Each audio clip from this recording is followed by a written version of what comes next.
Oruguuto norwa kafura okuza amaizi rukatuhukira rw'omushojwa rukahenderera ruceeri kandi rukakorwaho kilomita emwe kandi ahi bakozire akakorwa kubi.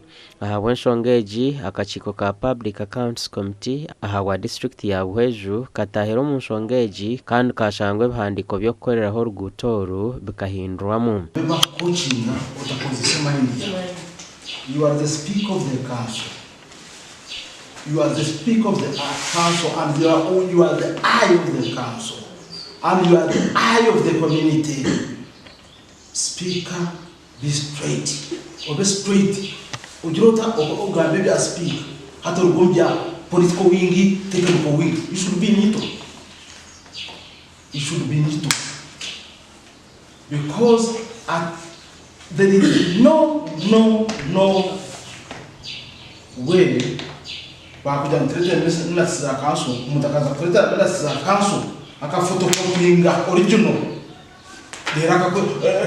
deraka garaka photocopying ndizo yameta signing hata natwara document age kajitomko a photocopy nda photocopying strong kata there is no way to create when each document signing because I'm not signing I must have gone with one document.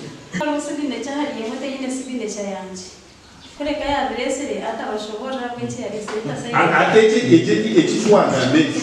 is what we want. Because you are rotating.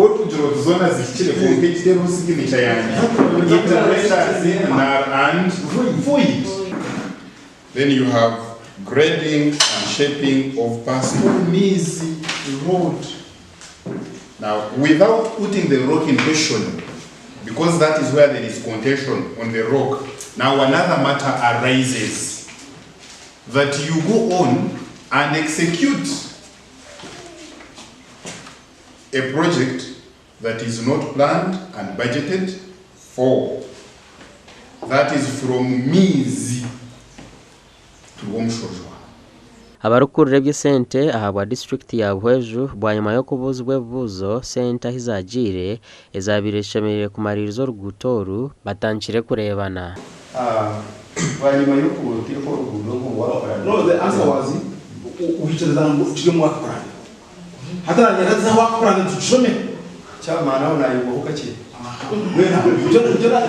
That's why you see Ahindugire hati bire yagomusuzwa byetezete atrinkai ekakorwa amazima bari chairman enguuto zitunjepa samu okuzikora kubi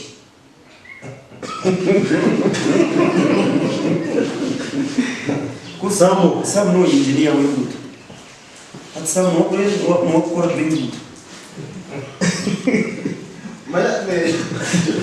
ba town clerk babiri owabira roho barukora budget yokora oruguuto aje mu town clerk roho bwa hati akeragira yakore byabire bitaro mu budget mwachi presenting amine document eine signature ya town clerk ne ya speaker document ndijo eine signature ya town clerk yonka ya speaker tero nyowe komuntu nkichirzanta ninga nkaba shwanta ngwezo sente miliyoni 3 namara kureba documents ezibiri zikakora ikizabiri zigendereye gukora. Gashakwa Juliet Charles Sima.